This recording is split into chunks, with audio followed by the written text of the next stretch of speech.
Hello viewers, math স্কুলে স্বাগত। আজকে আমরা ষষ্ঠ শ্রেণীর পঞ্চম অধ্যায় সরল সমীকরণ নিয়ে আলোচনা করব।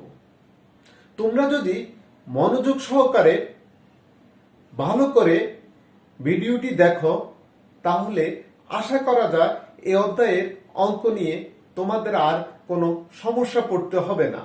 তোমরা নিজেরাই ঘরে বসে অঙ্কগুলো সলভ করতে পারবে। আমাদের ভিডিওটি যদি তোমাদের ভালো লাগে তাহলে একটা লাইক দিবে, আর ভালো না লাগলে একটা ডিসলাইক দিবে, এবং পরামর্শ থাকলে কমেন্টস করবে, আর চ্যানেলটিকে সাবস্ক্রাইব করবে। চলো আমরা শুরু করি।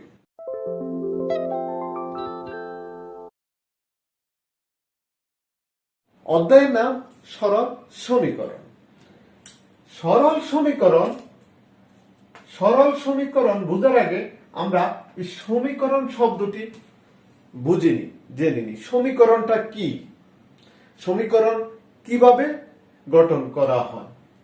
সমীকরণ গঠন করতে আমাদের তিনটা জিনিস প্রয়োজন: চলক, প্রক্রিয়া চিহ্ন, সমান চিহ্ন।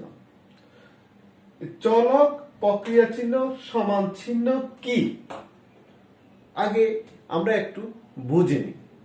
চলক হলো আমাদের সমীকরণের মধ্যে একটি অজ্ঞাত রাশি থাকবে, অর্থাৎ যার মান আমরা বের করব। ওই অজ্ঞাত রাশিটাকে আমরা চলক বলব। আর প্রক্রিয়া চিহ্ন তোমরা ভালো করে জানো, তারপর আবার বলছি, প্রক্রিয়া চিহ্ন হলো যোগ, বিয়োগ, গুণ, ভাগ। এই চারটি চিহ্নকে প্রক্রিয়া চিহ্ন বলা। আর সমান চিহ্ন তো তোমরা জানো, সমান দুটি আর সমান চিহ্ন, অর্থাৎ চলক, প্রক্রিয়া চিহ্ন, সমান চিহ্ন, এই তিনটি দিয়ে যে গাণিতিক বাক্য তৈরি হয় তাকে আমরা সমীকরণ বলব। তাহলে আমাদের বইয়ের ভাষা যদি আমরা বলি সমীকরণ কাকে বলে বা সমীকরণ কি, তাহলে আমরা বলবো বীজগণিতে অজ্ঞাত রাশি বা চলক, প্রক্রিয়া চিহ্ন ও সমান চিহ্ন সংবলিত যে গাণিতিক বাক্য তাকে সমীকরণ বলে। আমরা সমীকরণ বুঝলাম, এবার আমরা বুঝবো সরল সমীকরণ কি। তোমরা এর আগে নিশ্চয় করে এসেছ সূচক। খেয়াল করো, আমি এখানে তিনটি এক্স লিখলাম। প্রথম এক্স এর উপরে কোনো মাত্রা সূচক নেই বা ঘাত নেই বা কোনো শক্তি নেই। এখানে আছে 2, এখানে আছে 3। এই 2, 3 এখানে কোনো কিছু না থাকলে আমরা ধরে নিই এখানে 1 আছে, অর্থাৎ 1 আছে। তো আমাদের এই একঘাত বিশিষ্ট যে চলক যে সমীকরণে ব্যবহার করব তাকে আমরা সরল সমীকরণ বলবো। এবার আমরা যদি বইয়ের ভাষা বলি সরল সমীকরণ কাকে বলে, তাহলে অজ্ঞাত রাশি বা চলকের একঘাত বিশিষ্ট, এই একঘাত বিশিষ্ট সমীকরণকে আমরা সরল সমীকরণ বলব। তাহলে আমরা জানলাম সরল সমীকরণ। এখন আমরা জানবো সরল সমীকরণের সমাধান। সরল সমীকরণের সমাধান একটি সমীকরণ থেকে এর চলক, যেমন একটি সমীকরণ দেখো, মনে করো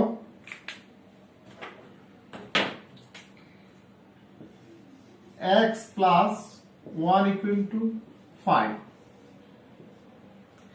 এটা হলো একটি সমীকরণ। এই সমীকরণের এটা হলো চলক, আর এটা হলো আমাদের প্রক্রিয়া চিহ্ন, আর এটা হলো সমান চিহ্ন। এই সমীকরণ থেকে x এর মানটাকে বের করাকেই আমরা সমীকরণের সমাধান বলে থাকি। অর্থাৎ অজ্ঞাত রাশি বা চলকের মান বের করার প্রক্রিয়াটাকেই আমরা বলি সরল সমীকরণের সমাধান। আশা করি বুঝতে পেরেছ। যেমন এখানে x প্লাস 1 ইকুয়াল টু 5, আমরা 1টাকে ওইদিকে নিয়ে যাব, চিহ্নের পরিবর্তন করব। সুতরাং এখানে x ইকুয়াল টু আসলো 4। এই 4, এই যে সমাধানটা আমরা করলাম এটাকে বলে সরল সমীকরণের সমাধান।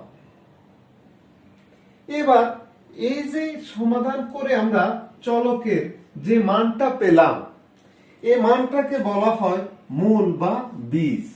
সমীকরণের মূল বা বীজ। এই সমীকরণের মান দিয়ে যদি আমাদের এই সমীকরণটি উভয় দিকে সমান হয়, তাহলে এই মান দিয়ে যদি সমীকরণটি আমরা শুদ্ধি পরীক্ষা যাচাই করতে পারি, তাহলে এই মানটাকে বলা হয়, মানকে সমীকরণকে সিদ্ধ করে বলা হয়। একটি সমীকরণের দুইটি পক্ষ থাকে। এই একটি পক্ষ থাকে সমান চিহ্নের বাম দিকে, এই একটি পক্ষ থাকে সমান চিহ্নের ডান দিকে। বাম দিকের পক্ষকে বলা হয় বাম পক্ষ, ইংরেজিতে বলা হয় লেফট হ্যান্ড সাইড। আর ডান দিকের সমান চিহ্নের ডান দিকে বলা হয় ডান পক্ষ, ইংরেজিতে বলা হয় রাইট হ্যান্ড সাইড। এখন আমরা সমীকরণের সমাধান করব। তোমাদের গণিত বইয়ের যে অঙ্কগুলো আছে, আমরা এই অঙ্কগুলো সমাধান করে তোমাদের এখন 1 থেকে 10 পর্যন্ত তোমাদের সংক্ষিপ্ত প্রশ্নের অঙ্ক, আর 12 থেকে তোমাদের বড় অঙ্ক। আমরা এখন 12 থেকে 23 পর্যন্ত অঙ্কগুলো সমাধান করব। মনোযোগ সহকারে দেখো, আশা করি বুঝতে পারবে। সব অঙ্কের নিয়ম একই রকম, তারপরও আমরা 12 থেকে 23 পর্যন্ত এই ভিডিওতে সমাধান করে দিচ্ছি। দেখো 12 নম্বর অঙ্কটি। 12 নম্বর অঙ্কটি হলো x প্লাস 4 ইকুয়াল টু 10। এখানে সমাধান করব।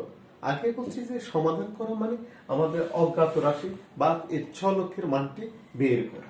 তো চলকের মান x আমরা কিভাবে বের করব? দেখো, আমরা এর আগে জানি যে সমান চিহ্নের এক দিক থেকে অন্য দিকে গেলে আমাদের চিহ্নের পরিবর্তন হবে। প্লাস চিহ্ন থাকলে মাইনাস চিহ্ন হয়ে যাবে, মাইনাস চিহ্ন থাকলে প্লাস চিহ্ন হয়ে যাবে, ভাগ থাকলে গুণ হয়ে যাবে, গুণ থাকলে ভাগ হয়ে যাবে। তো চলো আমরা অঙ্কটি করি। যেহেতু এখানে সমান চিহ্ন আছে, আমরা এখানে সমান চিহ্ন বসাতে পারবো না, আমরা বসাবো বা। এইবার আমরা এই 4টাকে ওই দিকে নিয়ে যাব, সমান চিহ্নের ও পাশে নিয়ে যাব। এর আগে প্লাস চিহ্ন আছে, এদিকে আসলে মাইনাস হয়ে যাবে। তো তোমরা নিশ্চয়ই 13 থেকে 4 বিয়োগ করলে আর কত থাকে জানো? 9 থাকে। হয়ে গেল। আমরা লিখব সুতরাং নির্ণয়ের সমাধান, নির্ণয় সমাধান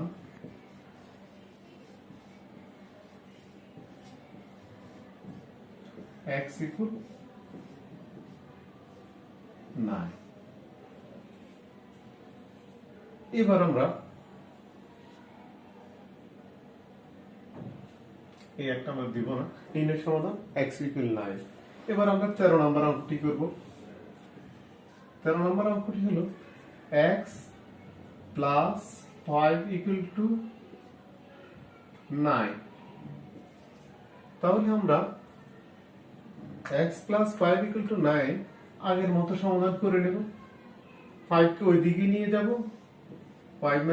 9 মাইনাস 5, 9 থেকে 5 চলে গেলে 4 হয়ে গেল আমাদের নির্ণয় সমাধান x ইকুয়াল টু 4। আমাদের 13 নম্বর হয়ে গেল। এবার আমরা করব 14 নম্বর অঙ্কটি। 14 নম্বর অঙ্কটি দেখো, আমাদের 14 নম্বর অঙ্কটি হলো y প্লাস 1 ইকুয়াল 10। আমাদের এখানে চলক হলো y, আমরা লিখব বা y ইকুয়াল 10, এটাকে ওইদিকে নিয়ে যাব, মাইনাস হয়ে যাবে। সুতরাং y 10 থেকে 1 চলে গেল, আর থাকে 9। সুতরাং নির্ণয় সমাধান y ইকুয়াল টু 9 হয়ে গেল, একদম সিম্পল। এরপর আমরা 15 নম্বর অঙ্কটি করব। 15 নম্বর অঙ্কটি আমাদের y মাইনাস 5 ইকুয়াল 11, বা আমরা 5টাকে ওইদিকেই নিয়ে যাব, মাইনাস আছে এদিকে গেলে প্লাস হবে। সুতরাং y এর মান হবে আমাদের 16। নির্ণয় সমাধান y ইকুয়াল টু 16। আমাদের হয়ে গেল 15 নম্বর অঙ্কটা। এবার আমরা 16 নম্বর অঙ্কটা করব। 16 নম্বর আমাদের অঙ্কটা হলো, দেখো, z প্লাস 3 ইকুয়াল 50। নিয়ম একটাই আমাদের, আমরা 3টাকে ওইদিকে নিয়ে যাব। সুতরাং z ইকুয়াল 12। আমাদের হয়ে গেল 16 নম্বর অঙ্কটি হয়ে গেল। এবার আমরা 17 নম্বর অঙ্কটি করব। 17 নম্বর অঙ্কটি হলো আমাদের 3x ইকুয়াল 12। এখানে 3 সাথে x টা গুণ অবস্থা আছে, তাহলে আমরা 3টাকে ওইদিকে নিয়ে যাব। গুণ থাকলে আমরা জানি ভাগ, 3 এর নাম তো আমরা জানি। সুতরাং 3 দিয়ে আমরা 12কে ভাগ করলে 4। নির্ণয় সমাধান x ইকুয়াল টু 4। এবার আমরা 18 নম্বর অঙ্কটি করব। 18 নম্বর অঙ্কটি হলো আমাদের 2x প্লাস 1 ইকুয়াল 9। প্রথমে আমরা 1টাকে নেব। 2x 9 মাইনাস 1, 9 থেকে 1 বাদ দিয়ে দিব, আর থেকে 8। এবার 2x এর সাথে গুণ অবস্থা আছে, ওইদিকে গেলে ভাগ হবে। তো ভাগ করলে হলো 4 দুগুণে 8, 4। নির্ণয় সমাধান x ইকুয়াল টু 4 হয়ে গেল আমাদের 18 নম্বর অঙ্কটি। এবার আমরা 19 নম্বর অঙ্কটি দেখব।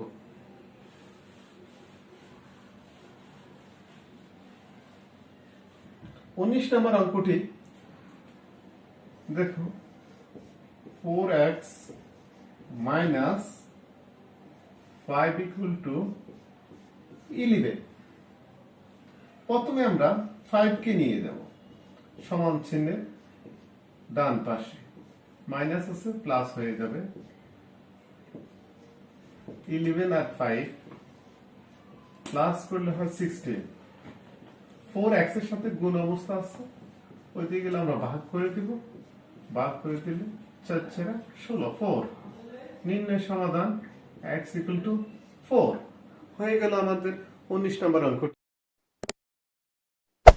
Hey there. Subscribe to my channel. And also press this bell icon.